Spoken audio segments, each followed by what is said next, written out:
Selamat pagi semuanya. Ada 32 orang nih ya pagi hari ini sudah berkumpul bersama-sama.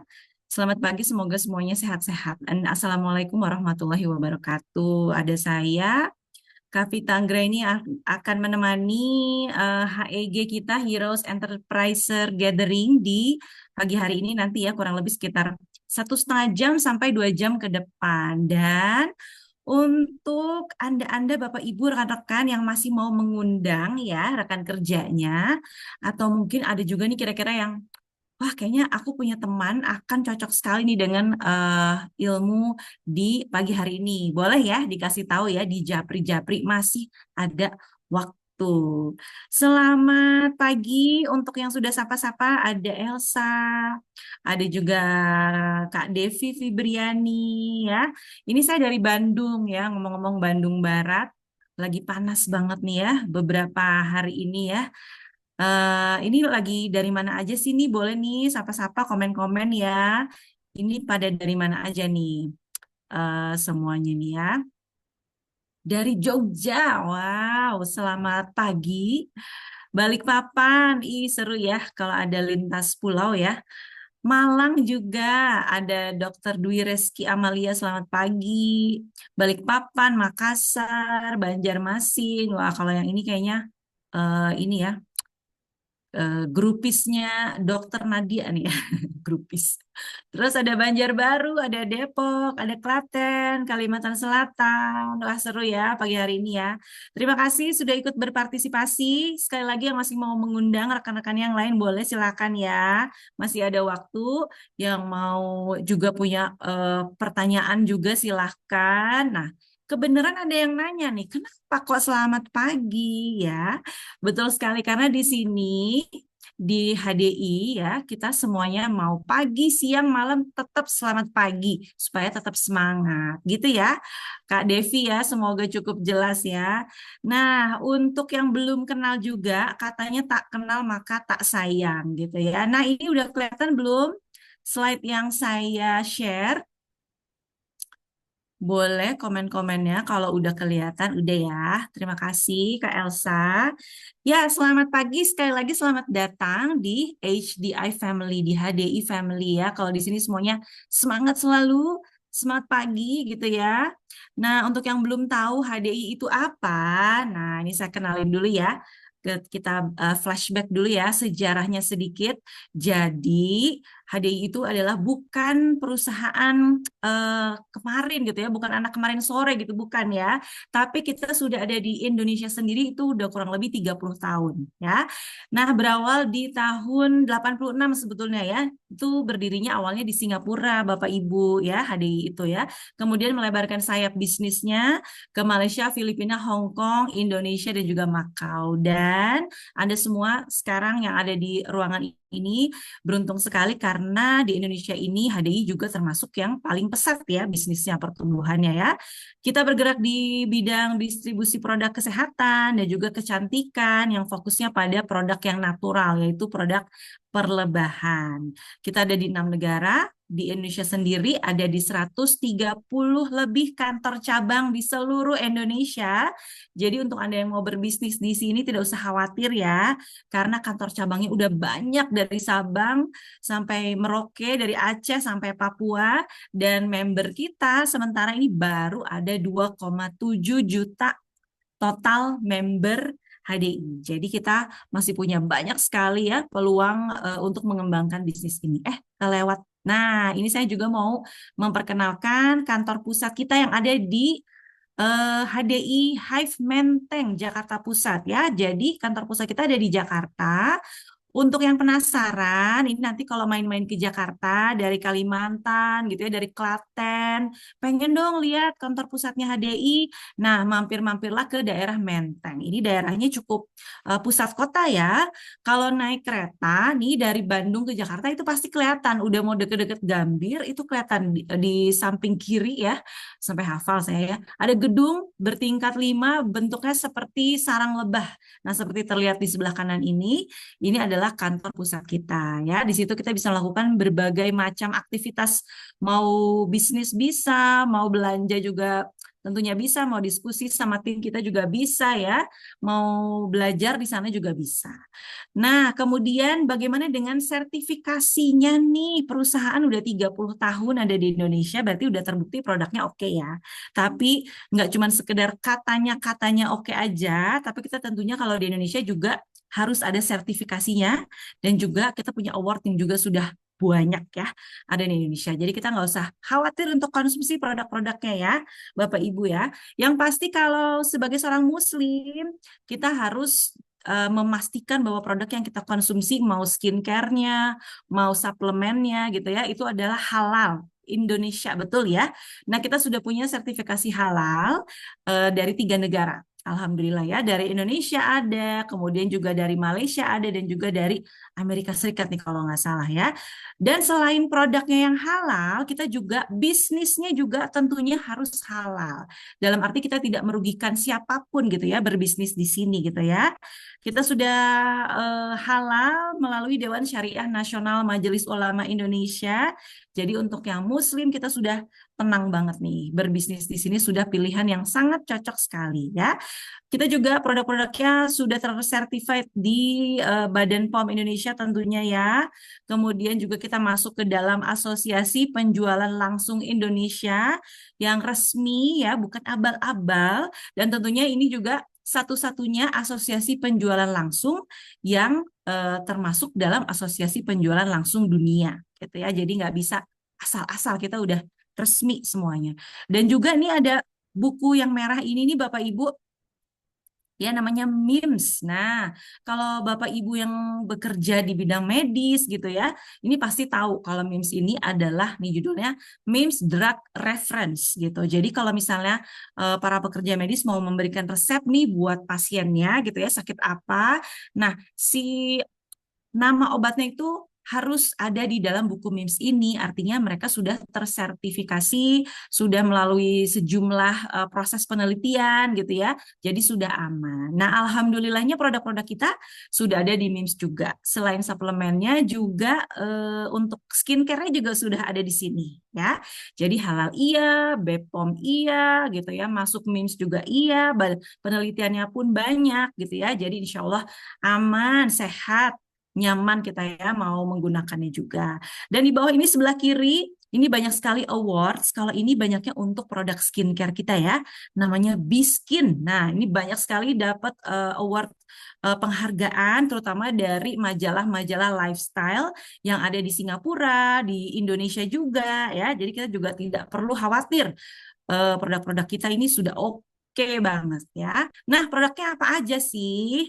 Yang pasti produk-produk kita ini ANSA alias alami dan juga ilmiah ya. Alami boleh gitu kan ya, itu lebih oke katanya, tapi juga harus ilmiah gitu ya. Jadi bukan sekedar alami. Kita juga harus melalui proses penelitian ya, diakui oleh dokter-dokter, kemudian juga dari kemasannya juga harus tentunya steril gitu ya. Ini penting banget. Jadi nggak cuma sekedar alami, betul ya Bapak Ibu ya, setuju ya. Kemudian juga salah satu produk kita nih, suplemen kita itu jadi makanan pendamping atlet loh di Indonesia, Malaysia, dan Filipina. Ada yang tahu nggak produk apa? Mungkin ada yang belum tahu, ada yang udah tahu juga. Kira-kira produknya apa namanya yang jadi makanan resmi pendamping atlet di Indonesia, Malaysia, dan Filipina? Iya betul, namanya Polenergy 520. Tadi juga ya sebelum kita masuk ke sesi ini tadi ada ya slide-nya ya, videonya gitu ya. Bagus banget Polenergy, untuk yang belum coba harus banget coba Polenergy 520.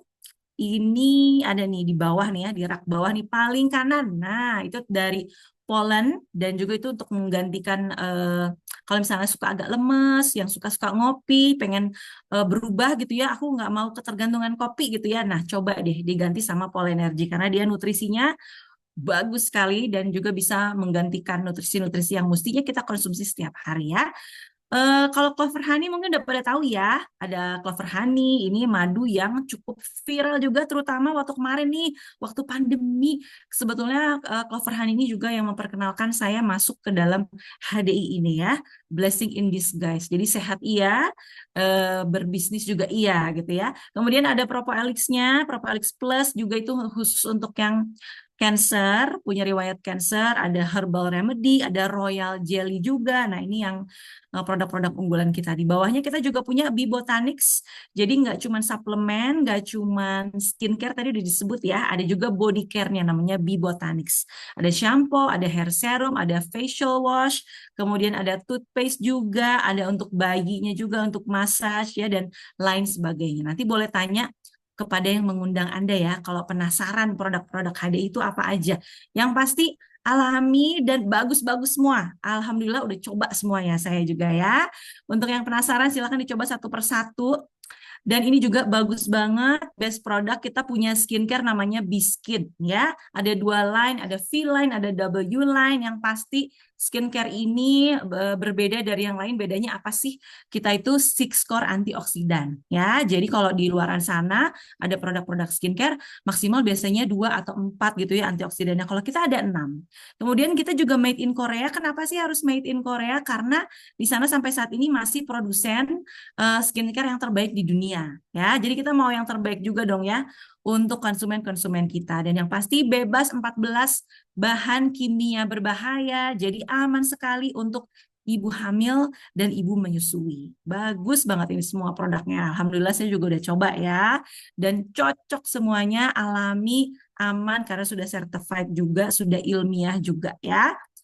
Oke, itu dia sedikit informasi mengenai HDI, disimpan dulu informasi pertanyaan-pertanyaannya. Nah, sekarang saya mau ngajak, mau memperkenalkan dulu ya, ada dokter yang akan juga tentunya menemani kita di pagi hari ini dengan kontennya. Bapak Ibu Asi, ini udah pada siap belum nih? Bapak Ibu Asi, apakah udah siap, udah standby? Kalau belum boleh ya undang suaminya juga nih ibu-ibu. Jadi jangan cuma ibu-ibunya aja nih yang pagi hari ini standby mau nyiapin pertanyaan ya. Kalau bisa ajak suaminya juga biar sama-sama nanti paham gitu ya pemahamannya jadi sama. Oh ada ya Bapak Asi yang semangat banget. Alhamdulillah. Coba yang banyak ya Bapak-Bapak kita kumpulin ya pagi hari ini ya.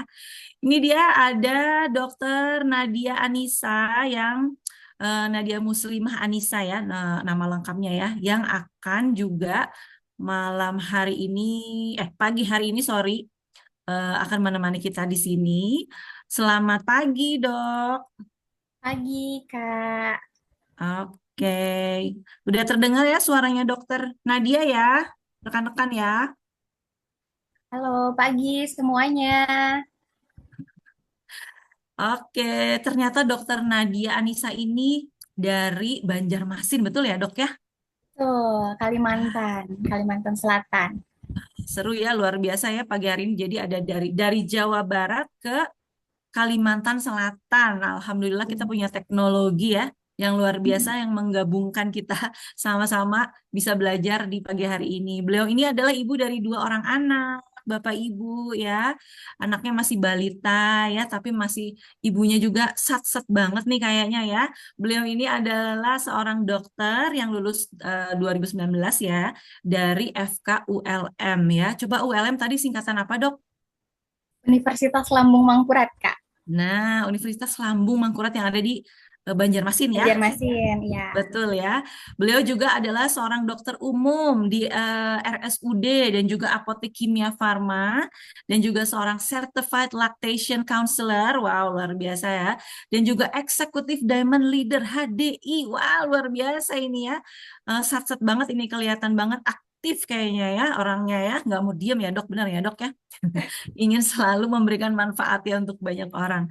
Kemudian juga sudah jadi Explore Fun Trip winner dan juga aktif di sosial media. Ini Instagram ya @nadia_anissa. Boleh di-follow ya Bapak Ibu ya.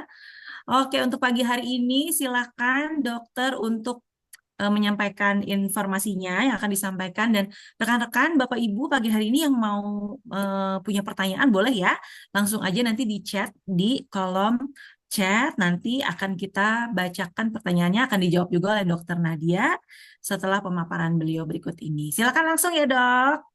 Siap, terima kasih banyak, Kakak Vita. Halo, pagi semuanya. Pagi. Slide-nya udah kelihatan, teman-teman? Jelas?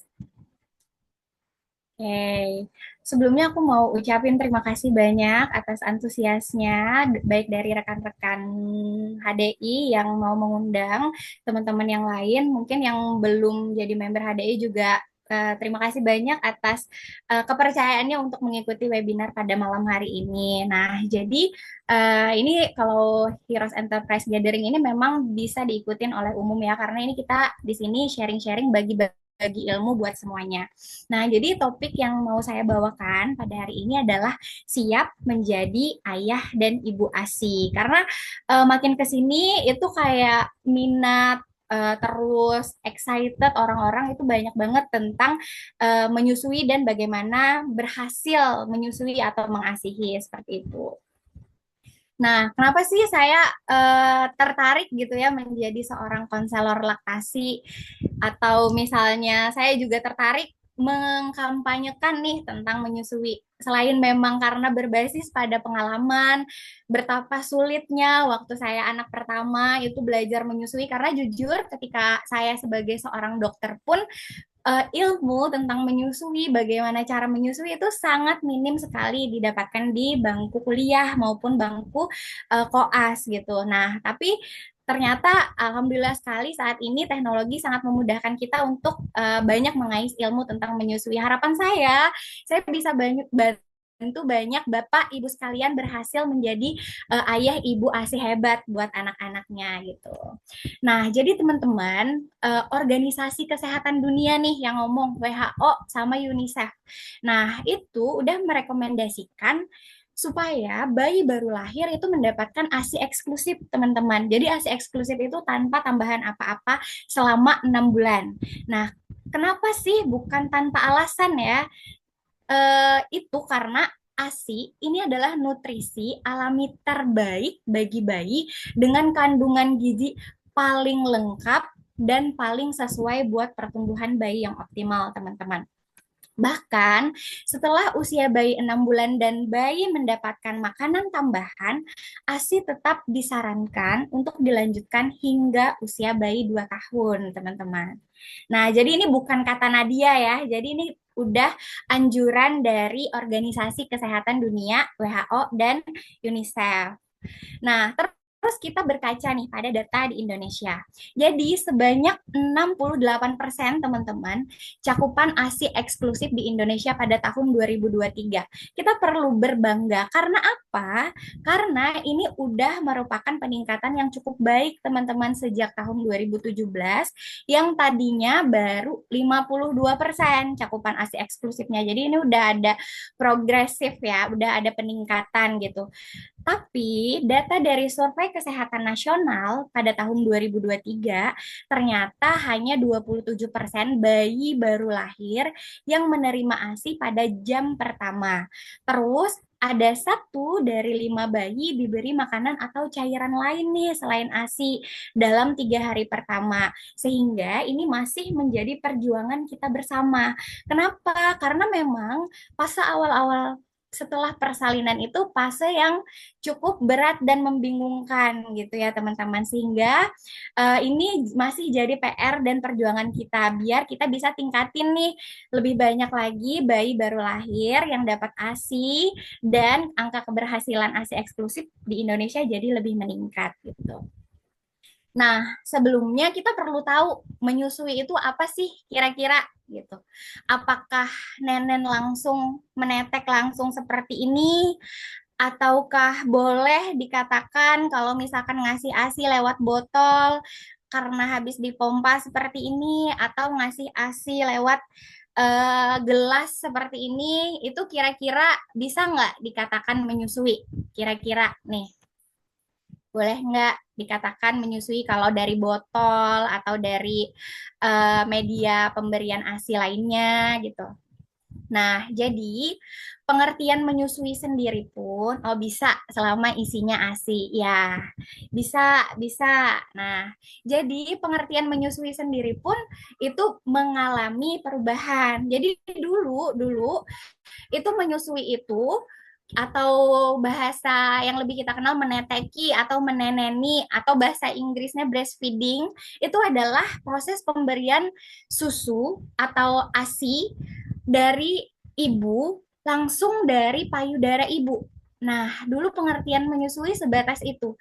Tapi saat ini berdasarkan National Institute of Childhood and Human Development, sekarang pengertian breastfeeding itu udah meluas, udah melebar gitu. Jadi menyusui nggak hanya meneteki aja, segala upaya yang dilakukan oleh ibu. Jadi proses dari ibu memberikan ASI, entah itu langsung dari payudaranya atau dengan cara pumping atau memompa, seperti ini contohnya nih, seperti gambar ini, itu juga disebut sebagai breastfeeding. Jadi teman-teman yang saat ini misalnya ibu bekerja yang harus memompa di tempat pekerja, di tempat dia bekerja, harus ngasih ASI lewat media pemberian ASI, itu tidak perlu berkecil hati karena menyusui itu bukan hanya direct breastfeeding atau langsung dari payudara ibu, tapi dengan media apapun, selama yang diberikan itu adalah ASI, itu juga disebut sebagai breastfeeding atau nursing, teman-teman. Nah, terus lanjut. Kita bahas tentang pengertian ASI-nya. Nah, ASI itu adalah air susu yang diproduksi oleh manusia ya teman-teman untuk dikonsumsi bayinya. Nah, terus ASI itu merupakan sumber gizi utama pada bayi yang belum dapat mencerna makanan padat. Jadi bayi yang baru lahir itu lambungnya, pencernaannya itu belum mampu teman-teman mencerna makanan padat, makanya tidak disarankan untuk diberikan makanan lain dulu, ASI saja seperti itu. Air susu ibu merupakan makanan yang mengandung nutrisi terlengkap untuk bayi dengan komposisi yang udah sesuai dengan kebutuhan bayi dan sebagai makanan tunggal sampai bayi usia 6 bulan. Jadi teman-teman, kalau misalnya nih baru lahiran atau ada tetangga lahiran, atau ada keluarga lahiran, jangan ya disaranin kayak makan pisang dikerok atau dijejalin pakai sun atau apa biar kenyang. Jangan ya teman-teman, karena bayi yang usianya di bawah dari 6 bulan itu masih memerlukan ASI saja. Nah, pengertian ASI eksklusif sendiri menurut WHO adalah ketika bayi hanya menerima ASI atau air susu ibu, nggak ada cairan atau padatan lain, bahkan air putih sekalipun, kecuali larutan-larutan yang memang indikasi untuk bayi tersebut, misal bayinya dehidrasi, jadi perlu direhidrasi, atau misalnya bayinya sakit atau perlu suplementasi, jadi dikasih sirup atau suplemen atau obat-obatan. Nah, terus yang disebut dengan direct breastfeeding atau menetek langsung tadi adalah metode menyusui yang dilakukan secara langsung dari payudara ibu ke bayi, teman-teman. Nah, terus saat ini ada istilah yang namanya exclusive pumping. Teman-teman pernah dengar namanya exclusive pumping atau EPING? Jadi kalau Epping itu udah lumayan banyak ya sekarang gitu. Jadi Epping ini adalah kondisi ketika ibu nggak menyusui bayi secara langsung, melainkan hanya ASI yang telah dipompa saja. Jadi biasanya setiap ibu itu kondisinya berbeda-beda teman-teman. Ada yang mungkin punya kelainan anatomi pada payudaranya, ada yang mungkin ada kelainan pada bayinya, ada yang mungkin indikasi karena pekerjaan, sehingga metode memerah ASI itu menjadi salah satu solusi yang efektif untuk pemberian ASI seperti itu. Nah, terus luar biasa sekali Tuhan menciptakan ASI ya teman-teman. Jadi ASI itu adalah cairan hidup teman-teman, cairan yang hidup, benar-benar hidup. Yang komposisinya itu berubah-ubah dari waktu ke waktu menyesuaikan kondisi bayi. Misal nih saya baru melahirkan, nanti sebulan lagi komposisi ASI saya berbeda dengan komposisi ASI saya pada saat ini. Nah, ini adalah contoh transformasi ASI. Jadi, pada awal-awal pertama kali kita melahirkan, fase-fase awal menyusui, itu yang keluar adalah kolostrum, teman-teman. Di mana kolostrum ini itu warnanya biasanya lebih kuning, tapi ada beberapa juga yang kolostrumnya justru warnanya lebih bening atau lebih hijau. Tapi apapun cairan ASI yang keluar pada awal masa kehamilan, biasanya 3 hari pertama itu adalah kolostrum, di mana kolostrum ini tinggi sekali antibodi gitu. Nah, terus akan menjadi transitional milk, di mana warna kekuningan tadi udah mulai menjadi keputihan dan akan menjadi mature milk. Nah, teman-teman mungkin sering nih dengar istilah asinya encer, asinya kental gitu kan ya. Nah, sebenarnya apa sih asi encer dan asi kental gitu kan? Nah, jadi sebenarnya ternyata asi kita itu juga punya dua komposisi, teman-teman. Fore milk dan hind milk. Jadi formik ini adalah ASI awal yang keluar di sesi awal menyusui. Biasanya warnanya lebih bening, teksturnya lebih encer, dia itu mengandung banyak laktosa dan protein dan ini fungsinya melegakan dahaga bayi. Jadi bayi yang oe, nangis-nangis tuh dia haus. Nah, dapat formik dahaganya hilang. Terus biasanya di akhir sesi menyusui itu asinya akan lebih kuning dan kental gitu. Itu namanya hand milk, teman-teman. Dan di hand milk ini itu banyak mengandung lemak dan memberikan banyak manfaat. Jadi, baik ASI for milk maupun hand milk itu dua-duanya sama-sama penting, teman-teman. Subformic bermanfaat, handmade juga bermanfaat. Jadi mau asinya yang di awal keluar encer, mau yang di akhir kental itu dua-duanya bermanfaat. Jadi banyak nih ibu-ibu yang dijulitin, ih kamu asinya encer, kamu makan apa sih gitu kan. Nah, tapi sebenarnya memang asi setiap orang itu punya dua komposisi. Yang biasa keluar di awal memang formicnya, dan keluar di akhir sesi menyusui itu adalah handmade-nya gitu. Jadi jangan insecure ya kalau misalkan nanti pompa atau mau menyusui bayi asinya yang muncrat itu tiba-tiba yang keluarnya encer duluan gitu. Nah, kalau misalnya nih kita bandingkan ASI dibandingkan dengan susu sapi dan susu formula, teman-teman bisa lihat di sini ya perbedaannya. Dari segi komponen protein ASI itu jumlahnya udah tepat dan sesuai kebutuhan bayi, serta proteinnya itu mudah dicerna. Kalau dari segi lemak, lemaknya yang ada di ASI itu asam lemak esensial, lipase untuk pencernaan. Terus dari segi karbohidrat, itu banyak laktosa, oligosakarida yang berfungsi sebagai antiinfeksi. Terus dari komposisi vitamin dan mineral ini sangat adekuat jika ibu nutrisinya cukup ya. Terus faktor antiinfeksinya juga banyak, ada IgA, laktoferin, lisozim dan sel-sel lainnya. Dan terdapat growth factor atau faktor pertumbuhan. Sedangkan kalau kita bandingkan dengan susu sapi dan susu formula, mungkin komposisinya ada yang sama tapi tidak sama. Jadi kayak serupa tapi tidak sama. Dan bahkan ada komposisi-komposisi yang nggak ada kita temukan di susu sapi gitu. Jadi luar biasa sekali ya teman-teman, Tuhan menciptakan ASI. Nah, jadi teman-teman menyusui itu nggak ada pembelajarannya biasanya karena disebut-sebut sebagai proses yang alamiah. Tapi aku sendiri memvalidasi bahwa proses menyusui itu nggak mudah. Setuju? Setuju nggak? Setuju nggak teman-teman kalau menyusui itu proses yang nggak mudah? Jadi kalau misalnya setuju, setuju banget banget, ya pasti nih ibu-ibu yang udah melalui hiruk pikuk drama menyusui ya. Nah, jadi kalau misalkan kita di masa-masa awal menyusui itu sangat rentan sekali mengalami berbagai macam problematika, mulai dari penyakit sumbatan sampai mastitis infeksi payudaranya bahkan sampai abses bernanah payudaranya.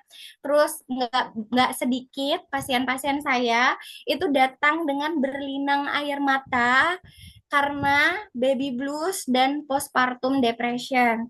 Dia nggak mau nyusuin anaknya, dia mau nyusuin anaknya tapi setengah-setengah dia suka marah-marah sama orang sekitarnya gitu. Terus ada yang datang dengan bayi yang menangis, nggak tahu mau diapain, nggak tahu bayinya ini mau apa. Terus bayi yang menolak menyusu, baik itu menolak menyusu dari payudara langsung maupun menolak menyusu dari botol gitu. Sebenarnya teman-teman sejak kita hamil, tubuh dan payudara kita itu udah disetting sama Yang Maha Kuasa untuk bisa melakukan proses menyusui. Tapi memang dalam perjalanannya Menyusui ini nggak selalu mudah dan tentu memerlukan persiapan serta dukungan dari berbagai pihak, terutama suami ya, agar dapat berjalan lancar, berhasil eksklusif sampai 6 bulan dan bisa disempurnakan hingga 2 tahun. Oke. Nah, ngomong-ngomong tentang persiapan menyusui, gitu kan? Kalau misalnya nih saya masih belum menyusui, saya masih hamil gitu kan. Apa sih, Dok, yang perlu saya persiapkan biar saya bisa dan siap gitu ya untuk proses menyusui ini.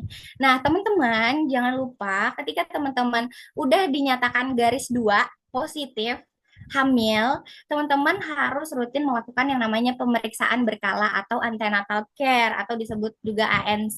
Di mana minimal itu sebenarnya 6 kali, teman-teman. Dari 6 kali ANC itu minimal banget 2 kali teman-teman udah terpapar informasi tentang menyusui. Tapi sampai saat ini rata-rata kalau misalkan hamil itu yang masih sibuk kayak cari peritilan-peritilan baju bayi, pekakas-pekakas bayi, masih sangat jarang sekali orang yang datang ketika hamil itu untuk mengetahui tentang bagaimana mekanisme menyusui gitu. Jadi teman-teman kalau kontrol hamil sama dokter kandungan, walaupun misal nih dokter kandungannya nggak ngejelasin tentang ASI, teman-teman boleh loh, berhak banget bertanya. Atau teman-teman yang ke puskesmas, boleh banget loh tanya-tanya sama ibu bidan gitu ya. Nah, terus teman-teman yang saat ini atau misalkan merencanakan kehamilan, saat hamil teman-teman harus berupaya memenuhi kebutuhan nutrisi harian dengan mengkonsumsi makanan gizi seimbang dan menu beragam. Bapaknya tolong diingatin istrinya, kadang sebagian besar ibu hamil itu nafsu makannya nggak bagus, sering mual-mual, tapi tetap harus disupport biar dia bisa memenuhi kebutuhan nutrisi hariannya. Terus teman-teman ketika hamil kita juga disarankan untuk mengkonsumsi vitamin, di mana vitamin ini atau suplemen ini boleh yang diberikan oleh dokter ataupun tenaga kesehatan lainnya gitu. Kenapa sih kira-kira kita perlu vitamin gitu ya? Nah, jadi di sini saya ada mengutip dari beberapa jurnal.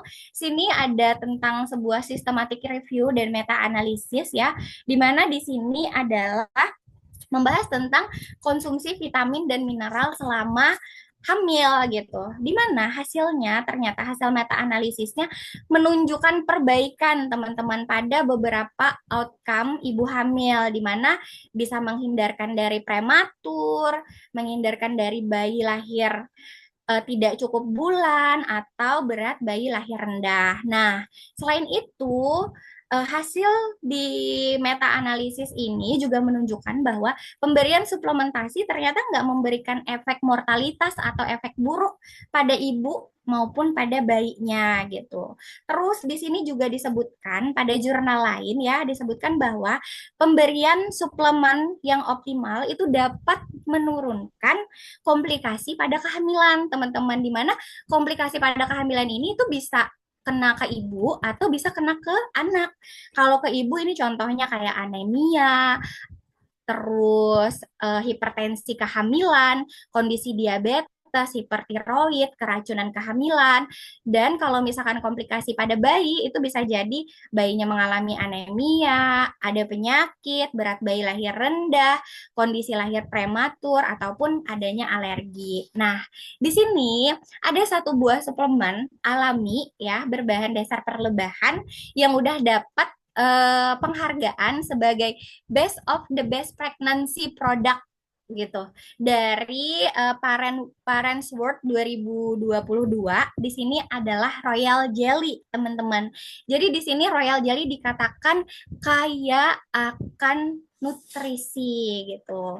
Jadi sangat bagus untuk dikonsumsi ibu hamil. Jadi di sini beberapa potensial efek dari Royal Jelly yang bisa dirasakan oleh ibu hamil yang mengkonsumsinya itu adalah yang pertama, Royal Jelly ini punya komposisi nutrisi yang sangat tinggi yang bisa memenuhi kebutuhan nutrisi ibu hamil yang memang lebih tinggi dibandingkan ibu-ibu lainnya kalau ibu-ibu non hamil gitu ya. Terus royal jelly juga tinggi akan antioksidan, teman-teman. Bisa nge-support sistem imun juga karena pada beberapa kasus biasanya ibu hamil itu daya tahan tubuhnya relatif lebih sensitif gitu. Terus ini juga bisa menormalkan hormon teman-teman dan punya efek anti-inflamasi. Nah, terus selain royal jelly, suplementasi alami apa yang bisa kita konsumsi selama hamil? Yang kedua ini adalah clover honey, teman-teman, atau madu ya. Di sini dalam jurnal ilmiah Obgyn ini dikatakan bahwa pemberian 2 sendok madu itu dapat meningkatkan HB, teman-teman, sebanyak 1,1 gram per desiliter dan pemberian 3 sendok madu itu meningkatkan HB sebesar 2,2 gram per desiliter. Terus teman-teman, ternyata madu secara penelitian ini juga bisa menurunkan keluhan atau mengurangi atau mengatasi keluhan mual muntah pada ibu hamil, teman-teman. Nah, di sini jurnal lain juga menyebutkan nih bahwa ternyata terdapat peningkatan HB yang signifikan pada ibu hamil trimester 2 yang mendapatkan terapi madu gitu ya. Nah, ini ada beberapa testimoni dari konsumen yang mengkonsumsi madu Clover Honey. Jadi ini ada salah satu selebgram ya terkenal di Kalimantan. Itu dia mengalami sembelit. Jadi ternyata udah ikhtiar dengan berbagai cara. Ternyata pakai pepaya plus Clover Honey ini sembelitnya mereda. Terus ini ada juga testimoni dari ibu hamil katanya beneran ampuh banget, aku nggak sembelit lagi katanya habis konsumsi Clover Honey. Nah, kalau ini adalah teman sejawat dokter juga, teman-teman, yang mengkonsumsi Clover Honey pada trimester awal yang mengalami hiperemesis gravidarum atau mual muntah yang berlebihan pada ibu hamil biasanya. Nah, ternyata setelah 10 hari konsumsi mualnya sangat berkurang, penggunaan obat anti mual juga berkurang katanya.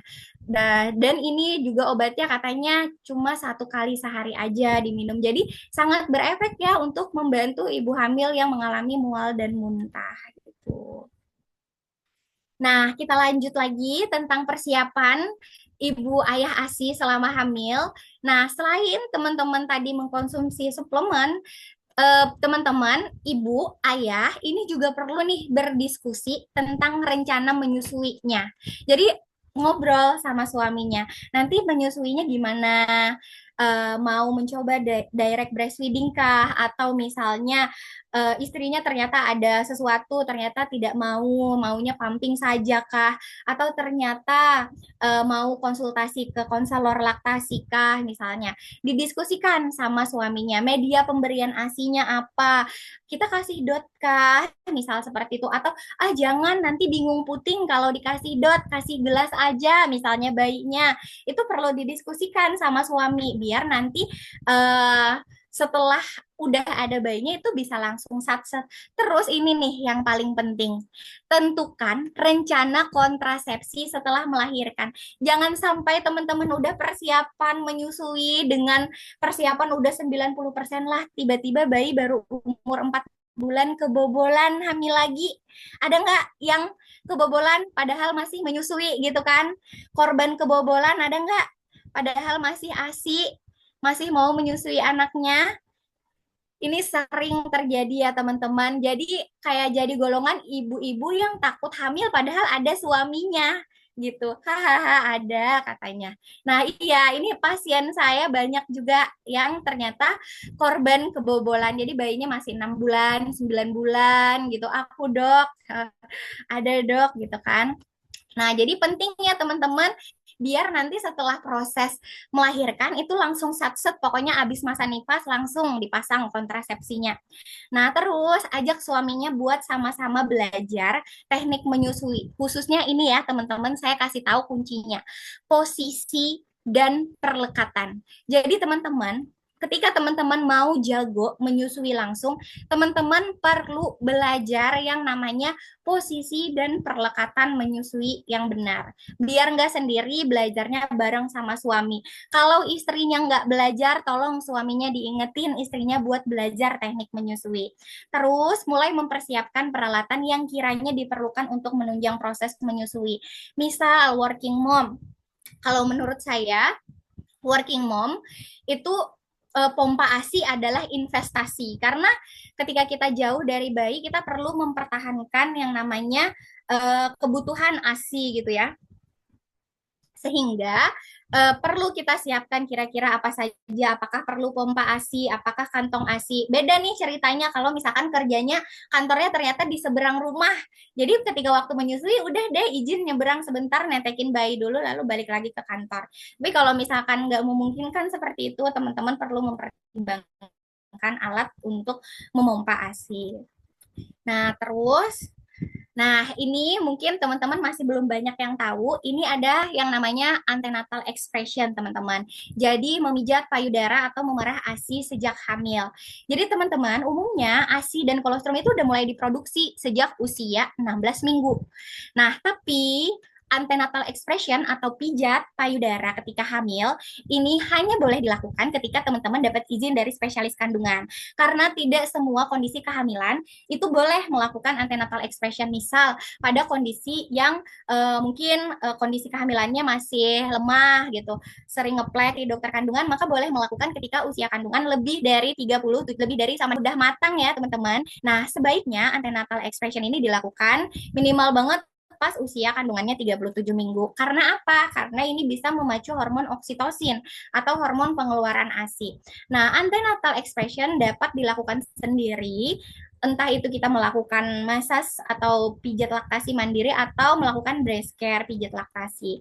Jadi ini ya contohnya, misal dikompres dulu payudaranya, lalu mulai dipijat di daerah areola yang bagian hitam-hitamnya itu secara melingkar, lalu kemudian pijat daerah payudaranya keliling dan sirkular seperti ini. Udah dipijat selama 10 menit, lalu kemudian kita coba nih melakukan yang namanya sea hold, pegang payudaranya dengan sea hold, lalu kemudian jempol atas itu menekan bagian belakang areola dan bagian telunjuk itu menekan bagian bawah payudara. Nanti dipijat maju-maju seperti itu teman-teman. Lalu kemudian dilihat apakah ASINya keluar. Kadang pada masa pertama kali melakukan antenatal expression itu ASINya belum keluar. Tapi kalau udah rutin gitu ya dilakukan, itu ASINya bisa keluar gitu. Nah, ini contoh pasien saya nih yang melakukan antenatal expression, teman-teman. Masya Allah ya. Jadi ini ASI yang dia dapatkan ini ketika kondisi masih hamil. Nah, jadi ini disebut istilahnya adalah harvesting colostrum, teman-teman. Jadi ketika kita melakukan antenatal expression, mungkin kalau ASINya udah banyak ditampungnya pakai gelas kayak gini ya, tapi biasanya sih kalau masih hamil, ASINya itu masih berupa tetesan-tetesan yang cuma nempel di puting. Jadi ditarik pakai spuit 1 cc atau suntikan 1 cc kayak gini. Sebenarnya teman-teman antenatal expression dan harvesting kolostrum ini nggak diwajibkan, tapi bisa menjadi investasi setelah bayi lahir. Misal nih ketika kita melahirkan misalnya dan harus terpisah karena kondisi tertentu dengan bayi, kita bisa loh menyerahkan ini hasil dari antenatal expression untuk diberikan kepada bayi karena yang keluar ini adalah kolostrum teman-teman.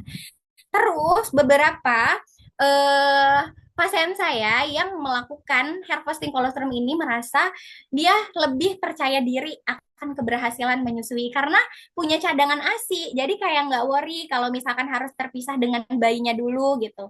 Dan teman-teman, antenatal expression ini bisa membantu menstimulasi kelancaran persalinan.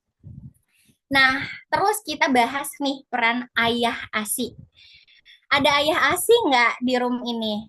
Ada nggak ayah ASI di room ini kira-kira? Kita mau bahas tentang ayah ASI hadir dok. Waduh, keren banget nih ayah ASI. Nah, jadi istilah breastfeeding father itu memang udah ada ya, atau disebut dengan ayah ASI gitu. Jadi breastfeeding father adalah keterlibatan ayah dalam memberikan dukungan emosional dan fisik kepada ibu menyusui sehingga turut menentukan kelancaran refleks pengeluaran ASI pada ibu. Jadi teman-teman, ibu itu perlu hormon yang namanya oksitosin, salah satunya buat melancarkan proses pengeluaran ASI. Dan mood atau rasa bahagia, dukungan emosional dari seorang suami itu sangat berpengaruh terhadap keberadaan dan peningkatan hormon oksitosin itu. Sehingga keberadaan peran breastfeeding father sangat mendukung keberhasilan menyusui ya teman-teman. Nah, jadi ini bukan ibaratnya istilah yang Nadia bikin ya. Jadi emang udah ada nih di jurnal-jurnal tentang role of father dalam promoting exclusive breastfeeding. Di sini dikatakan bahwa peran suami itu sangat krusial dalam keberhasilan proses menyusui, rasa percaya diri ibu, bahkan untuk mempertahankan produksi ASI ibu gitu. Terus di sini ada juga hubungan breastfeeding father dengan pemberian ASI eksklusif, di mana ternyata ketika seorang ayah itu benar-benar menjadi ayah ASI, maka itu akan berkaitan dengan keberhasilan pemberian ASI eksklusif, teman-teman. Di sini juga disebutkan bahwa keikutsertaan ayah itu turut memberikan kesuksesan terhadap pemberian eksklusif ASI eksklusif gitu ya teman-teman. Jadi teman-teman yang di sini mau jadi ayah, calon ayah, tolong belajar ya bagaimana proses menyusui ini dan bagaimana cara mensupport istrinya. Gimana sih caranya? Mari kita spill. Apa saja sih peran ayah gitu kan saat ibu menyusui, padahal kan ayah nggak ada nenennya ya, nggak ada nenen yang ada asinya gitu kan, nggak bisa netekin bayi gitu. Nah, jadi ayah ini bisa memberikan dukungan dengan menciptakan suasana yang positif, terus memberi dukungan dan semangat kepada ibu, terus jadi juru bicara pelindung. Karena apa? Karena ibu menyusui itu, yang pertama, ibu menyusui itu hormonnya bergejolak ya, sensitifnya itu meningkat berkali-kali lipat, dan biasanya itu ada aja orang-orang julid yang ngejulitin ibu yang baru lahir. Entah nanti dibilang, ah anak kamu kurus ya lahirnya, oh anak kamu kecil ya, oh kok bayinya kuning, oh kok dikasih asinya kayak gitu pakai botol, kok menyusuinya kayak gitu. Nah, jadi tolong ayah ini jadi tameng gitu kan, dibungkam gitu ya omongan-omongan julid orang-orang itu. Bahkan kadang kita tuh nggak jarang yang mengejulitin atau yang memberikan komentar-komentar negatif itu juga dari lingkungan terdekat gitu. Jadi tolong nanti ayah itu ketika mendengar istrinya diapain atau diomongin itu tolong berikan pembelaan gitu ya.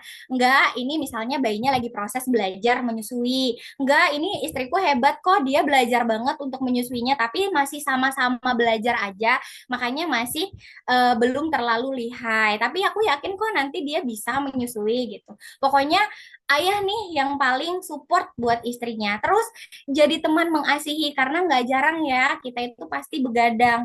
Jadi teman-teman yang saat ini jadi ayah ASI atau akan jadi ayah ASI, ditanyain istrinya biasanya anaknya bangun jam berapa aja. Kalau perlu kasih pesan, nanti kalau anak bangun, kalau kamu menyusuin, bangunin aja aku biar kamu punya teman bicara, misal kayak gitu.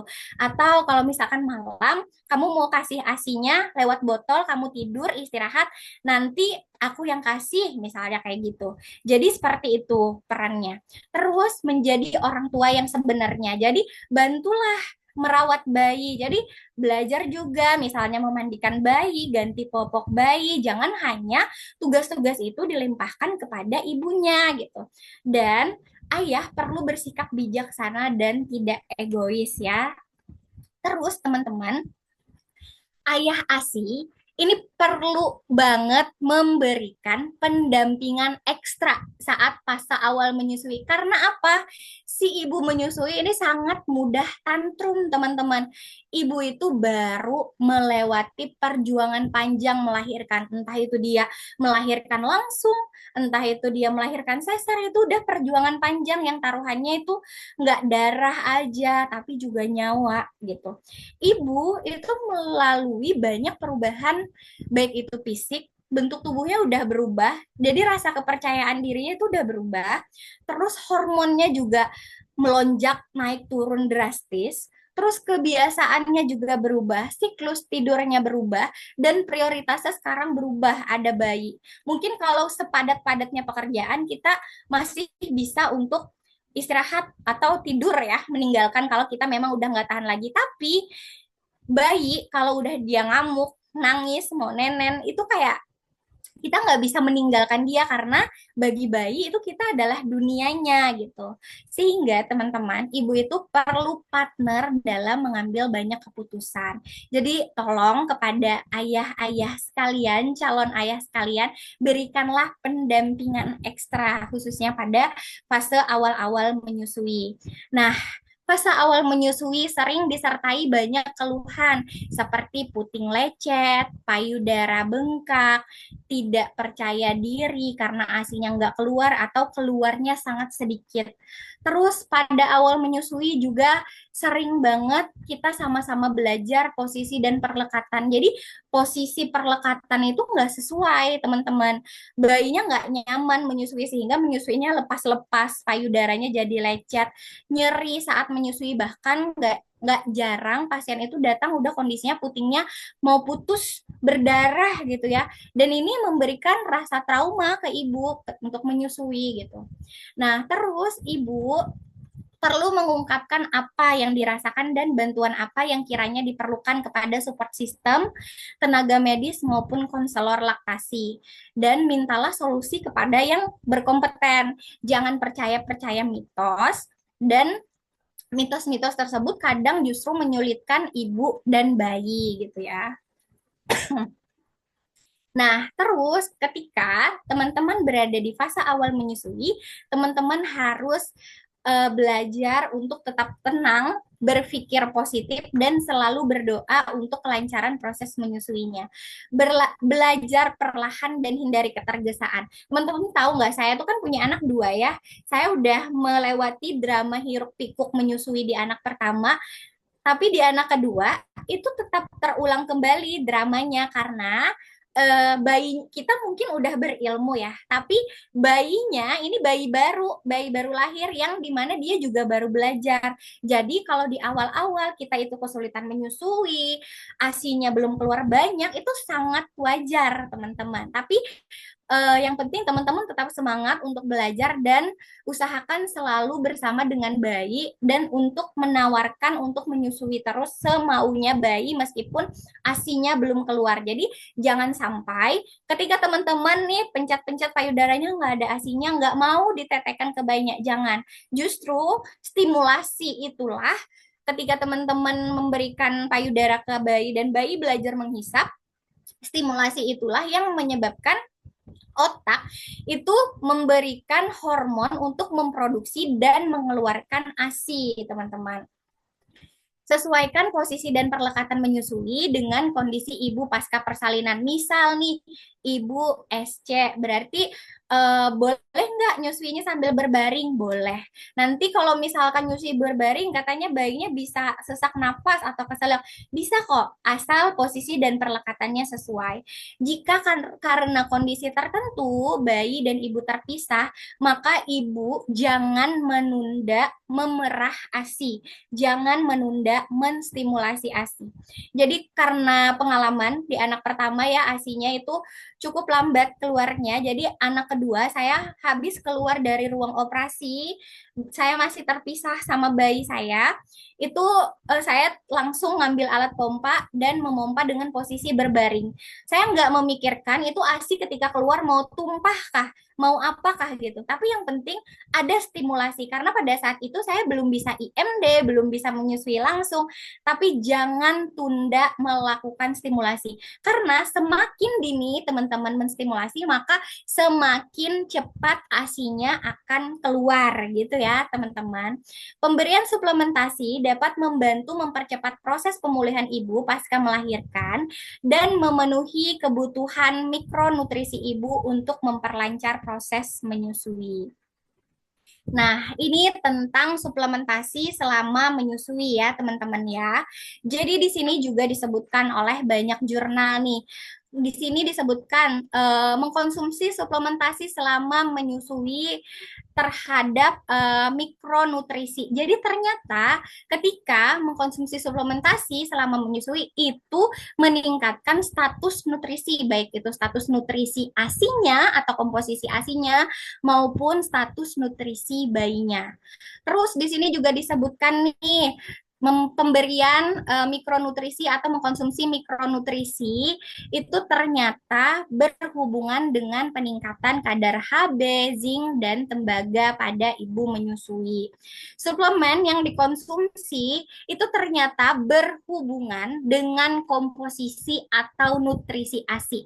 Jadi, ibu menyusui jangan lupa nih untuk memenuhi kebutuhan mikro dan makronutrisinya. Dan untuk paksui atau bapak-bapak menyusui, jangan lupa nih pastikan kebutuhan makro mikronutrisi istrinya terpenuhi.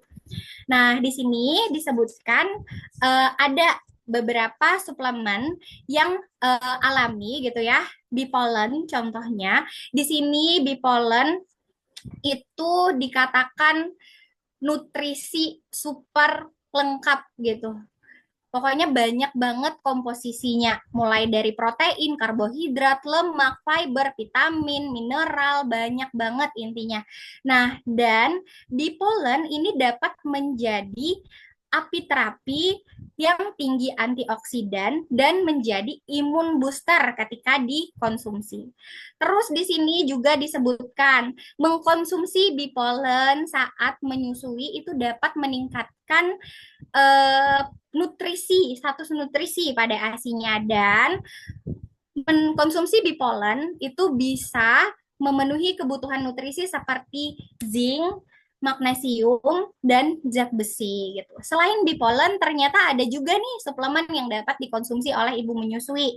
Namanya propolis, di mana di sini propolis ini juga disebutkan pemberian propolis ini dapat meningkatkan komposisi dari lemak ASI gitu. Terus dapat meningkatkan komposisi nutrisi ASI, meningkatkan fungsi imunitas dan di sini disebutkan bahwa mengkonsumsi propolis ternyata nggak ada hubungannya dengan flare atau alergi atau peningkatan sensitivitas pada ibu menyusui maupun pada bayinya sehingga aman untuk dikonsumsi. Nah, terus balik lagi kita bahas Royal Jelly. Nah, jadi Royal Jelly ini ada penelitian ya, keren banget sih di sini penelitiannya. Jadi di sini penelitiannya dilakukan pada rabbits atau pada apa kelinci gitu ya.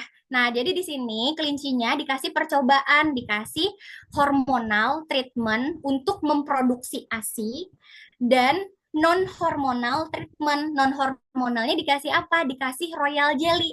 Dan tahu nggak hasilnya apa? Ternyata tidak ada perbedaan antara pemberian royal jelly dan pemberian terapi obat hormonal terhadap peningkatan produksi ASI dan pemberian keduanya itu sama-sama signifikan peningkatan produksi ASI-nya. Keren ya, makanya nih bangga banget nih karena HDI ini dapat penghargaan gitu ya, nggak heran dapat penghargaan sebagai best of the best pregnancy product service gitu. Terus di sini juga dibilang bahwa Royal Jelly ternyata bisa meningkatkan lemak ASI dan nutrisi pada ASI. Jadi banyak ya jurnal yang menyebutkan bahwa Royal Jelly ini sangat bermanfaat ketika dikonsumsi oleh ibu menyusui.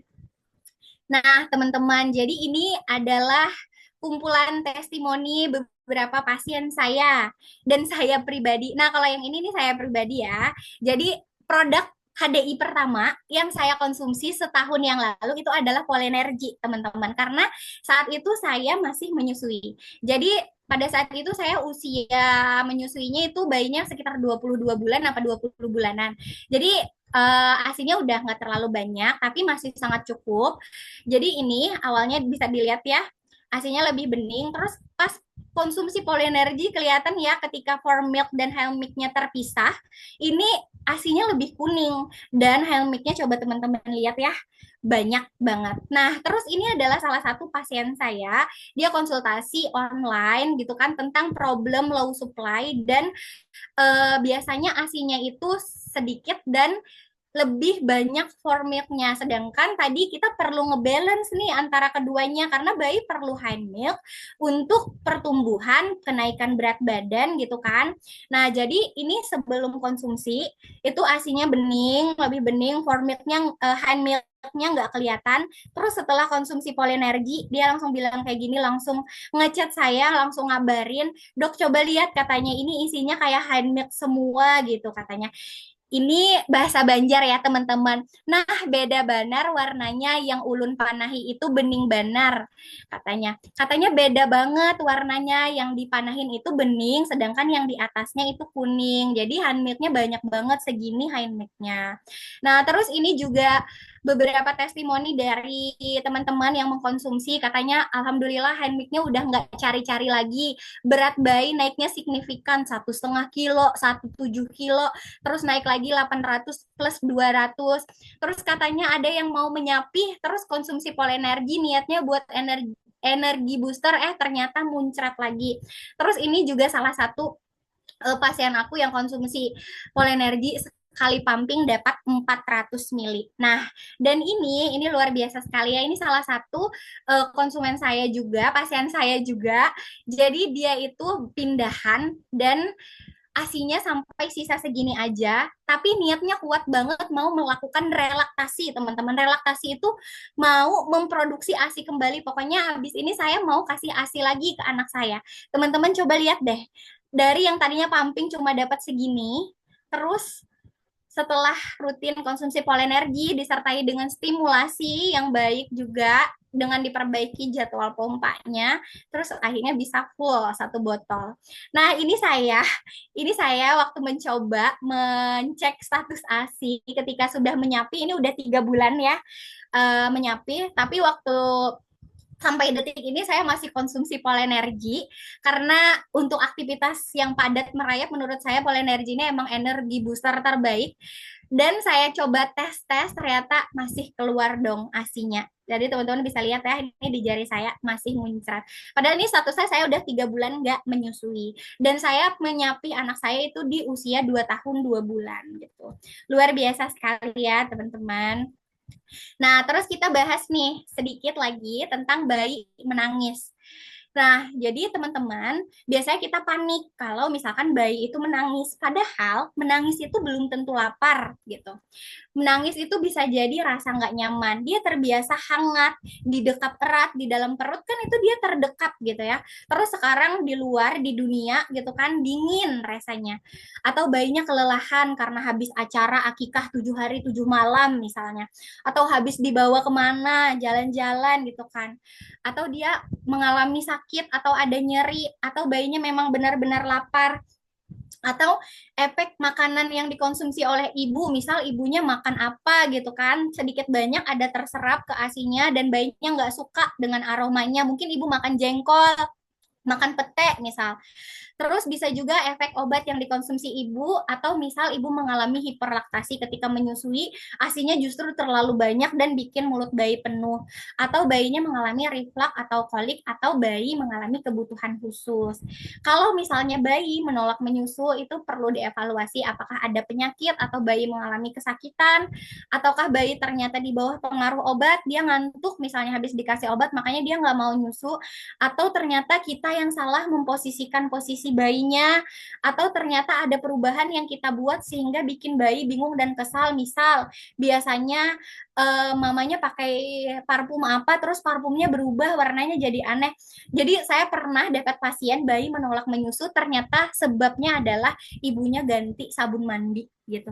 Ketika ibunya kembali ke sabun mandi awal, aroma tubuh ibunya kembali lagi, bayinya nyusuk lagi. Dan penolakan yang terlihat sendiri dari bayinya ini biasanya ada aja ya tingkah bayi ketika misal usianya udah 3 bulan, penglihatan, pendengarannya itu udah mulai oke, dia mudah terdistraksi, mau lihat lingkungan sekitar, dia jadinya menolak gitu. Solusinya, jadi ini perlu dibawa ke tempat yang sepi. Tuh. Nah, jadi teman-teman nggak perlu panik ketika mungkin di hari pertama hingga hari ketiga ASI belum keluar karena kita masih sangat bisa untuk melakukan stimulasi dulu. Jadi di hari pertama kapasitas lambung bayi itu kecil banget teman-teman, dia cuma perlu 5 milian ASI saja. Bahkan ketika bayi itu lahir normal, tidak ada sakit atau dirawat khusus misalnya ya, bayi itu punya kemampuan untuk menyimpan cadangan makanan dari dalam perut kita yang waktu masih dalam rahim kita itu masih sampai 3 hari. Nah, ketika 3 hari kebutuhannya masih sekitar 20 milian, jadi teman-teman jangan berharap kalau misalkan di hari pertama pompa langsung dapat 100 mili ya, karena hasil itu biasanya menyesuaikan sama kebutuhan gitu.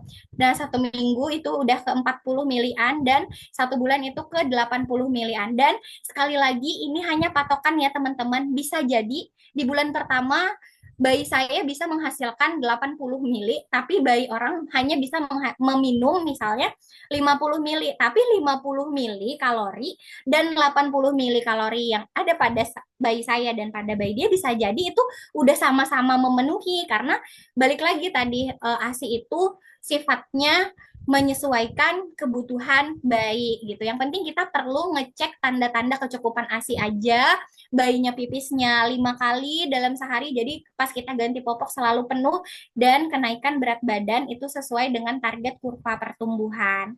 Nah, teman-teman, setelah banyaknya ilmu dan informasi seputar menyusui yang sudah teman-teman pelajari, sudah teman-teman gali, atau misalnya teman-teman konsultasi dengan dokter, bidan, konselor laktasi, lalu nanti pada akhirnya, misal teman-teman punya trouble atau struggle dalam menyusui, apapun keputusannya tentang pemberian makan dan minum untuk bayi, ibu dan bayi itu tetap yang terbaik. Jadi apapun yang ibu berikan pada nantinya itu tetap yang terbaik. Walaupun misal saya nggak bisa dok kasih ASI 100% harus campur supor, itu udah tetap yang terbaik gitu. Karena udah banyak ikhtiar gali ilmu, cari informasi gitu kan. Tapi mungkin ada kondisi atau uh, hal tertentu yang memang mengharuskan tidak bisa menyusui gitu, dan itu tetap keputusan yang terbaik. Menyusui memang nggak mudah, tapi sangat layak buat diperjuangkan. Oke, sekian penjelasan dari saya. Oke, sudah selesai materi tentang persiapan menyusuinya. Luar biasa sekali materinya ya, nggak kerasa loh. Ini udah mau jam 9, ini materinya padat banget ternyata ya. Kalau saya sih jadi teringat lagi nih zaman saya terakhir menyusui 10 tahun lalu soalnya dok. Jadi Wah, keinget lagi ya masa-masa luar biasa itu ya. Memang betul penuh perjuangan tapi sangat-sangat layak diperjuangkan itu ya. iya betul. Oke, nanti sebentar kita akan lumayan banyak juga nih dok, apa namanya, pertanyaan-pertanyaan yang muncul ya. Tapi izinkan dulu, ini saya mau share sedikit informasi dulu ya, boleh ya?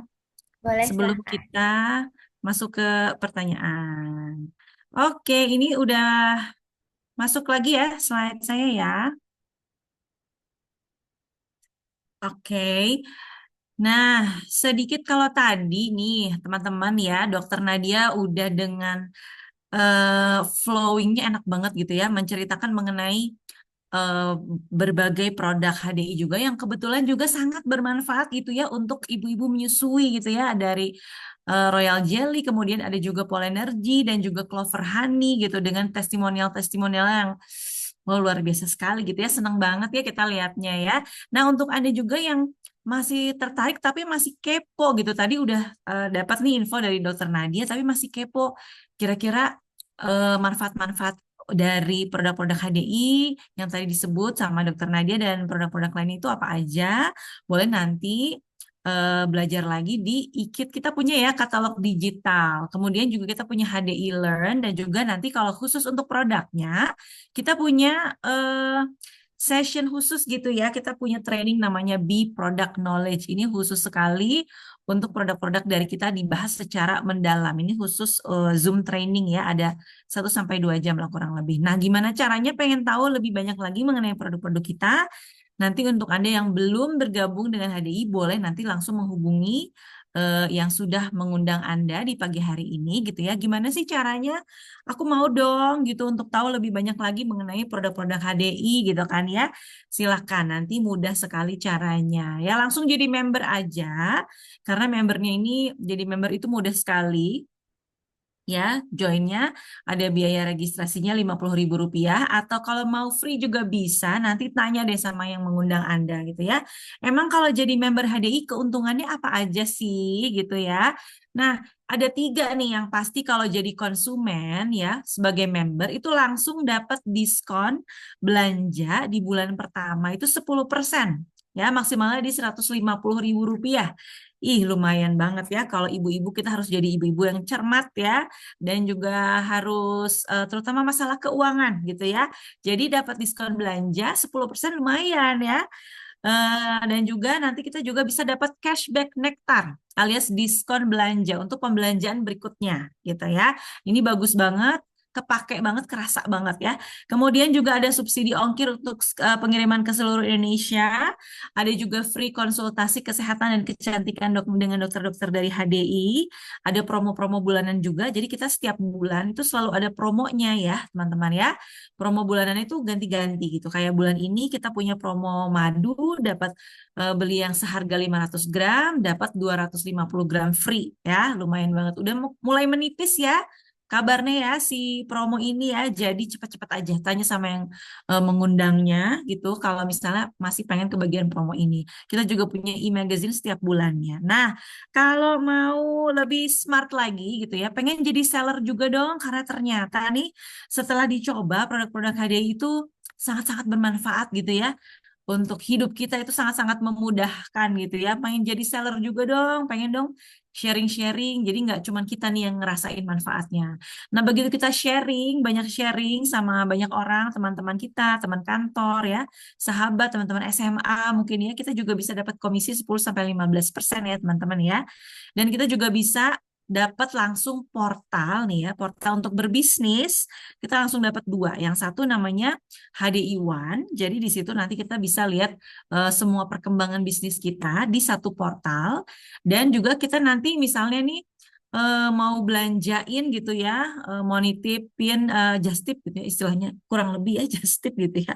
Kita punya portal juga namanya HDI Store gitu ya. Jadi bisa kedua website ini. Ini kita padahal daftar jadi membernya mudah ya dan juga murah gitu ya, tapi kita langsung dapat portal loh gitu loh ya. Luar biasa. Dan komisinya juga 10 sampai 15%. Nah, yang lebih oke lagi dan lebih smart lagi adalah kita selain jadi seller adalah kita jadi networker atau distributor. Nah, kalau misalnya jadi networker, jadi distributor, emang apa sih yang kita dapat gitu ya? Mungkin pertanyaan teman-teman itu ya. Selain dapat komisi 10 sampai 15% tadi, tapi kita juga masih bisa dapetin kesempatan untuk mendapatkan pendapatan sumber pendapatan yang tidak terbatas. Ya, caranya gimana? Nah, nanti tanya sama yang ngundangnya ya. Kemudian juga bisa dapat komisi 5% dari omset grup kita ya, dan juga ekspansi usahanya itu mudah dan juga luas karena kesempatan kita masih sangat besar ya. Indonesia itu masih luas gitu ya. Tadi membernya kita baru 2 juta ya. Dan juga selalu ada special coaching dan juga mentoring ya. Jadi mau ada di Banjarmasin seperti Dokter Nadia, mau di Bandung seperti saya, di Jakarta, di Papua itu bisa, nggak usah khawatir ya. Dengan adanya teknologi yang sangat-sangat canggih, kita mau coaching dan mentoring di mana aja juga bisa. Nah, ini sedikit saya kasih gambaran ya, teman-teman ya, mengenai the power of networking. Nah, ya, zaman dulu saya juga nggak paham dan juga malas gitu kayaknya ya kalau dengar network bisnis gitu ya. Tapi begitu saya sudah terjun ke dalamnya, wah luar biasa ternyata ya, dan juga terbukti gitu ya, the power of networking ini memang sungguh-sungguh luar biasa. Jadi sebetulnya nggak susah-susah amat ya. Di bulan pertama, teman-teman cukup teman-teman mengundang satu orang aja ya yang mau juga melakukan hal yang sama seperti teman-teman. Mau networking juga, mau juga menggunakan produk HDI, mau sehat juga sekeluarga gitu ya dan juga mau memberikan manfaat untuk banyak orang, untuk kesehatan dan kesejahteraan mereka. Oke, satu orang aja di bulan pertama. Ya, nanti di bulan kedua dengan melakukan hal yang sama seperti tadi, kita punya 4 orang tim di dalam tim kita, 4 orang anggota dalam tim kita gitu ya. Di bulan ketiga kita punya 8 orang. Nah, di bulan ke-12, kalau kita terus konsisten melaksanakan hal yang sama, nggak kerasa loh, tim kita itu ada 4.096 orang gitu ya. Nah, potensi pendapatannya berapa nih kalau sudah 4.096 orang gitu ya. Nanti di bulan ke-12, dengan catatan kita harus tetap konsisten ya. 4.096 orang dikali 300 poin, dikali Rp3.000, dikali 5%, ini adalah rumus khusus di HDI. Nanti kalau mau mempelajari lebih dalam, boleh kita juga punya training khususnya ya. Kurang lebih kita dapatnya 184.320.000 ya dalam jangka waktu 1 tahun aja. Ya, kurang lebih penghasilannya segini. Siapa yang mau? Saya mau ya. Nah, tapi katakanlah misalnya ini tuh ya itu kalau berhasil gitu kan ya. Namanya bisnis itu kan pasti ada ya resikonya gitu ya. Katakanlah 90% gagal gitu ya. Katakanlah hanya 10% berhasil. Kita masih bisa dapat 18.432.000 loh, teman-teman ya. Masih mau? Saya sih masih mau ya. Oke banget ini ya. Nah, selain itu tadi, Bapak Ibu, kita juga masih dapat benefit-benefit lain, yaitu free health and beauty consultation, ada juga training and business consultation. Kita juga punya nih rutin ya, recognition and cash award. Jadi selain benefit yang tadi, kita masih dapat cash award lagi di luar yang tadi, yang di slide sebelumnya ya. Terus kita juga bisa dapat kesempatan untuk mendapatkan free national dan juga international trip. Nah, ini luar biasa sekali ya. Tahun ini kemarin baru aja pada ke Yunani ya untuk international tripnya ya. Dan untuk tahun depan nih 2025 ada jalan-jalan ke Sydney ya dan juga ke kemana lagi ya? Lupa saya ke Swiss gitu ya kalau nggak salah ya. Nah ini bisa ditanyakan untuk lebih lengkapnya ke yang mengundang Anda pagi hari ini. Kemudian kita juga dapat kesempatan, nah ini yang tidak mungkin mungkin tidak didapatkan di perusahaan-perusahaan lain ya. Kita bisa dapat kesempatan untuk mendapatkan royalti ya. Baru masuk ke dalam keluarga HDI bisa langsung dapat kesempatan yang sama dengan mereka-mereka yang udah lama ada di HDI. Dapat royalti gitu ya. Dan juga dapat kesempatan untuk menjadi stakeholdernya. Jadi pemegang saham. Wah, luar biasa ya. Semuanya dapat kesempatan yang sama. Tinggal kitanya aja mau atau enggak gitu ya. Dan yang pasti yang lebih oke lagi nih, kita jalanin bisnis HDI, kita konsumsi juga produknya, kita tentunya mendapatkan kesehatan dan juga kesejahteraan, nggak cuma buat diri sendiri, nggak cuma buat keluarga, tapi juga untuk seluruh masyarakat. Itu yang penting banget ya. Nah, ini sedikit mengenai training-training yang ada di HDI ya, teman-teman ya. Ada Hero Startup, ini kita bahas mengenai benefit sebagai member, potensi dan juga langkah mengembangkan bisnis HDI. Dan kalau yang pengen tahu cuan itu gimana sih gitu ya, kita punya training namanya Commission One Plan. Di sini akan dibahas lebih mendalam lagi dari yang tadi saya terangkan sedikit, itu baru sedikit aja ya. Untuk yang pengen tahu lebih banyak, pengen punya pertanyaan juga, mungkin boleh ikut namanya Commission One Plan ya. Oke, ini Dok, ini langsung aja ya sedikit ya. Mau kasih tahu dulu akan ada acara juga nih di Bandung. Sebelum kita bahas pertanyaan ya, tanggal 23 Oktober namanya Know Yourself and Unleash Your Potential 23 Oktober akan ada pembicaranya yaitu Richie Heladias Espesi ya CHA CBA dan juga akan ada Hendra Utama. Wah ini luar biasa banget, mesti banget datang dan juga topiknya juga oke ya karena selain sehat fisik kita juga harus sehat mental. Betul ya dok ya? Oke, kita bahas pertanyaan ya dok. Oke, Kak. Ini Oh, kayaknya aku langsung jawab aja ya. Jadi tadi aku ada boleh boleh. beberapa Mm-mm. fotoin pertanyaan-pertanyaan. Jadi Oke. pertanyaan dari Afriani Yunita. Halo dok, saya mau tanya, seorang nyumum yang baru mengasihi seminggu, alhamdulillah lancar. Pertanyaan saya, kenapa setiap DBF ke anak terasa nyeri di payudara sampai ke punggung belakang? Nah, jadi kita lihat dulu nih nyerinya itu seperti apa. Karena biasanya nyeri pada menyusui itu yang paling sering disebabkan karena adanya kesalahan pada posisi dan perlekatan. Jadi mungkin posisi perlekatannya yang tidak sesuai. Umumnya menyusui itu tidak nyeri sama sekali, hanya geli seperti itu. Nah, terus kalau misalnya nih nyerinya ternyata sebentar saja, dirasa hilang timbul, bisa jadi itu adalah yang namanya let down reflex. Jadi teman-teman, ketika kita menyusui itu ada sensasi nyes gitu loh. Ketika ASI itu lagi deras-derasnya keluar dan itu pertanda hormon prolaktin lagi tinggi-tingginya nih. Jadi biasanya terasa nyeri, geli. Jadi sensasi let down refleks setiap ibu itu beda-beda. Ada yang geli, ada yang nyeri, tapi ya itu khasnya nyerinya kayak menjalar bisa sampai ke ujung kaki gitu. Ada yang gelinya sampai ke ujung kaki, tapi itu pertanda bahwa oh ini asinya lagi muncrat-muncratnya atau biasa disebut dengan istilah let down refleks. Kalau misalnya seandainya nyerinya tidak progresif, hanya hilang timbul saja sebentar saja, maka itu aman. Tapi kalau misalkan nyerinya progresif, dirasakan posisi perlekatannya udah dievaluasi, udah sesuai, mungkin perlu diperiksa lebih lanjut ya penyebab nyerinya. Terus ini ada dari Hasni, dok, aku lagi hamil 5 week, kira-kira produk apa HDI yang bisa menunjang persiapan menyusui nantinya dan dosis-dosisnya. Kalau saya sarankannya Royal Jelly boleh dikonsumsi dari trimester pertama ya. Terus madu juga boleh dikonsumsi dari trimester pertama, Clover Honey. Royal Jelly boleh dikonsumsi 1 sampai 2 kali sehari. Madu boleh dikonsumsi 1 sampai 3 kali sehari sesuai kebutuhan. Kalau misalkan memang mual muntah banget, boleh konsumsinya sampai 3 kali supaya adalah energi yang masuk seperti itu. Mungkin kalau misalkan mau coba polenergi, boleh dikonsumsi sejak trimester 2 atau 3 saja. Karena ada beberapa penelitian yang katanya peningkatan sensitivitas pada ibu hamil itu pada bipolen. Tapi kalau misalkan pada madu dan pada royal jelly itu nggak ada. Terus kalau misalkan propoelik itu boleh dikonsumsi dari trimester pertama gitu ya.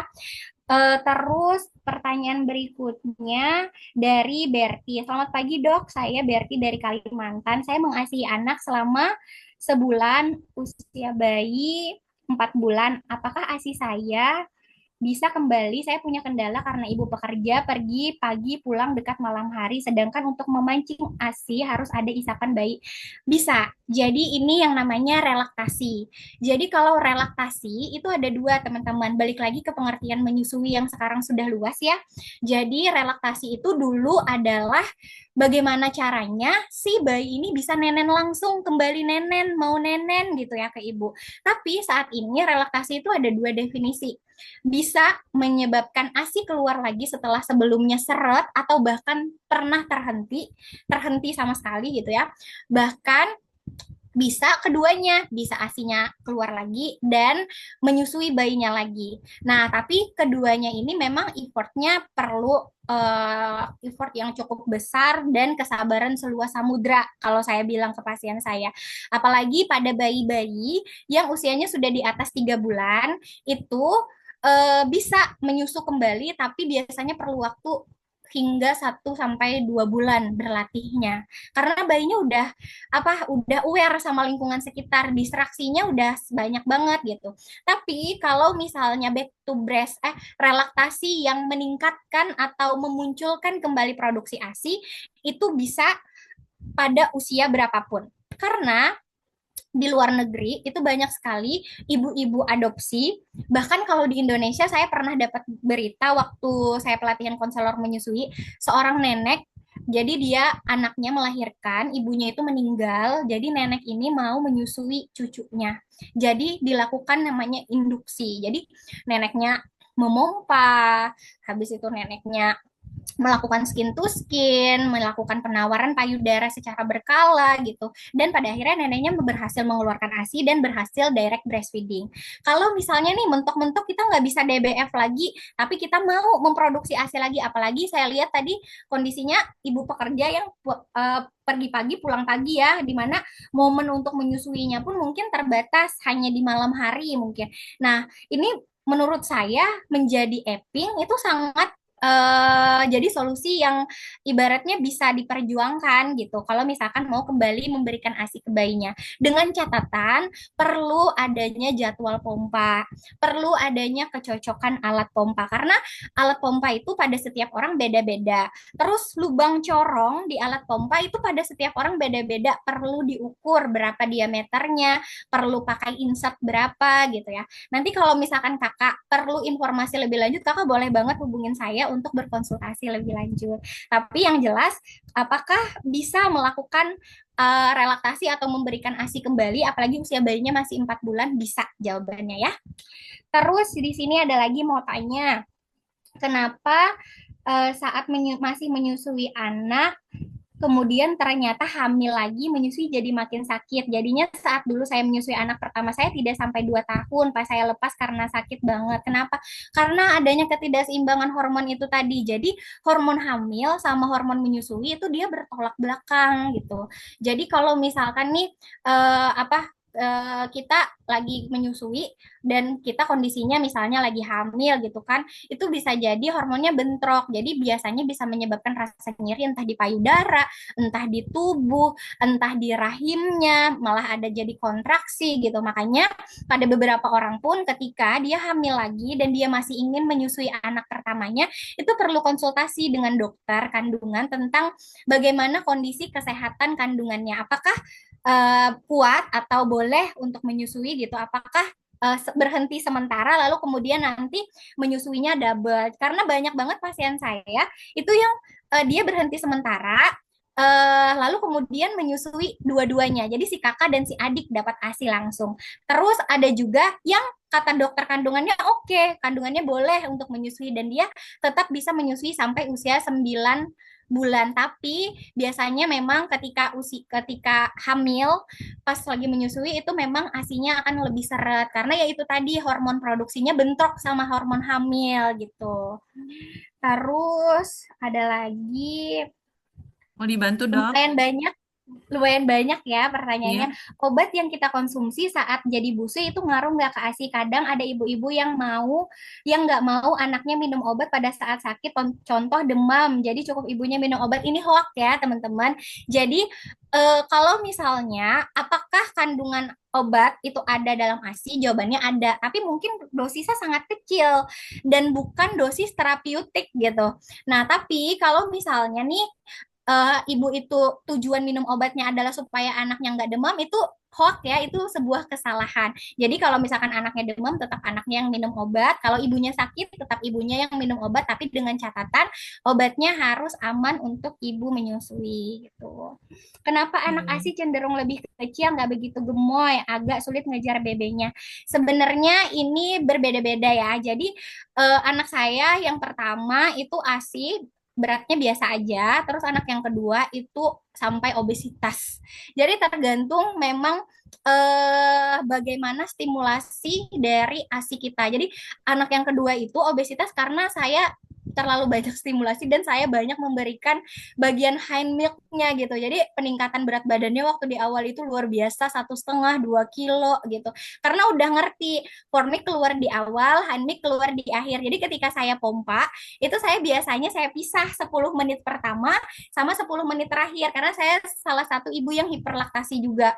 Jadi anak saya nggak mungkin bisa minum ASI sebanyak hasil saya pompa. Jadi saya prioritas kasih handmade. Kalau dia udah banyak handmade-nya baru saya kasih formate-nya gitu. Dan efeknya ternyata memang obesitas jadinya. Jadi ini memang tergantung ya. Jadi nggak selalu anak ASI itu lebih kurus atau lebih ideal. Kadang biasanya kan lebih ideal. Terus nggak selalu juga anak yang menggunakan susu formula atau susu sapi itu lebih gemuk. Tapi memang gula yang ada pada ASI itu kan cenderung lebih aman ya, karena bukan gula abal-abal, tapi gula buatan dari manusia, apa dari produksi ASI manusia juga gitu kan, buatan Tuhan Yang Maha Esa. Beda sama gula yang ada di susu. Nah, mungkin kenapa sebagian besar anak yang konsumsi susu formula itu gemuk-gemuk, itu karena dia memang konsumsinya dalam jumlah berlebih yang pertama dan dengan kadar gula yang tinggi gitu.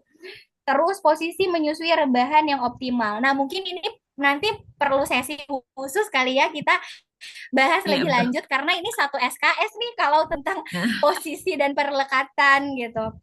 Oke, wah Bagaimana bisa cara dibahas meningkat? nanti ditampung ya. Iya, Posisi menyusui rebahan. Nah, ini nanti iya, ditampung sama atau tim ya. nanti serba-serbi posisi menyusui gitu ya. Ah, betul betul Mungkin betul. nanti bagaimana Catat. cara meningkatkan kuantitas dan kualitas ASI agar berat bayi naik secara optimal.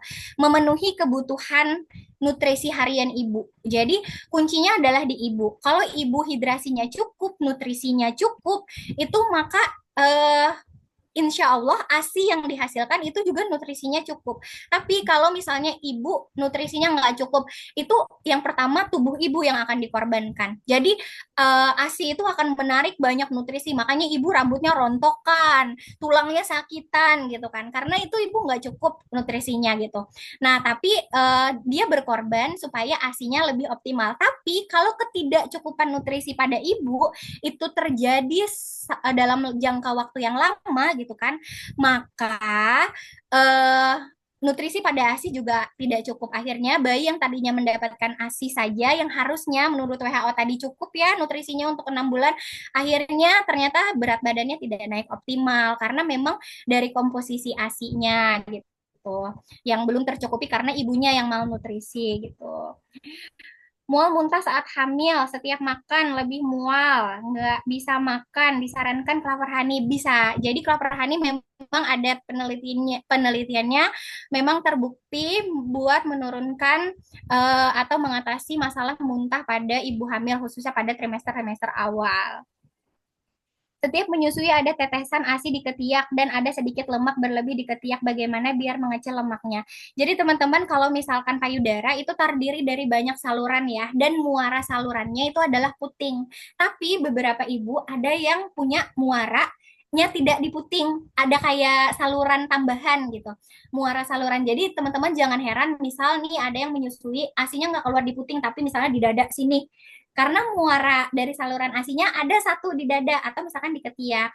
Dan bagaimana cara kalau misalkan dia masih proses menyusui mungkin ASI itu akan tetap keluar gitu kan. Nah, kalau misalkan untuk lemaknya ini mungkin perlu dievaluasi ya, ini lemaknya dari mana, apakah memang lemak payudara kah atau misalkan lemak karena sebab lain gitu. Mungkin perlu dievaluasi dan diperiksa lebih lanjut. Oke, itu sih ada lagi nggak ini pertanyaannya?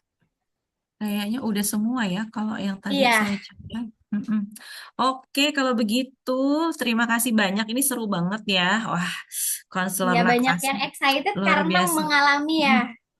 Betul ya, memang kalau lagi menyusui itu memang proses yang kayaknya kita harus banyak ngobrol gitu ya. Terus ngobrol sesama ibu yang sama juga pengalamannya supaya kita nggak ngerasa Mm, sendiri gitu iya, ya. betul. Mudah-mudahan tadi juga ayah-ayah ASI yang sudah standby masih standby mudah-mudahan ya dengar sampai Iya. akhir ya. Seru banget, terima kasih ya Terima Dokter kasih Nadia juga dan Kakak. juga teman-teman semua yang ada di sini. Oke, satu informasi lagi nih, satu lagi aja sebelum saya tutup ini, HEG kita untuk minggu depan ya, kita juga punya satu topik, judulnya Tetap Waras Walau Was-Was. Nah, tadi saya juga sempat bilang kalau sehat itu nggak cuma fisik tapi juga mental ya dok ya. Nah, ini cocok Iya. banget untuk yang lagi stres, lagi cemas, Jumat 25 Oktober 2024, standby akan ada Laura Pelen Kahu Empesi dan juga nanti akan ada Stella Kristiani yang akan memandu acaranya ya. Sekali lagi terima kasih banyak Dokter Nadia Sama Anissa, seru Kak. banget, ilmunya daging banget dan pasti teman-teman di sini juga semuanya setuju. Terima kasih sekali lagi, selamat pagi dan semoga ilmunya bermanfaat ya. Assalamualaikum warahmatullahi wabarakatuh. Terima kasih.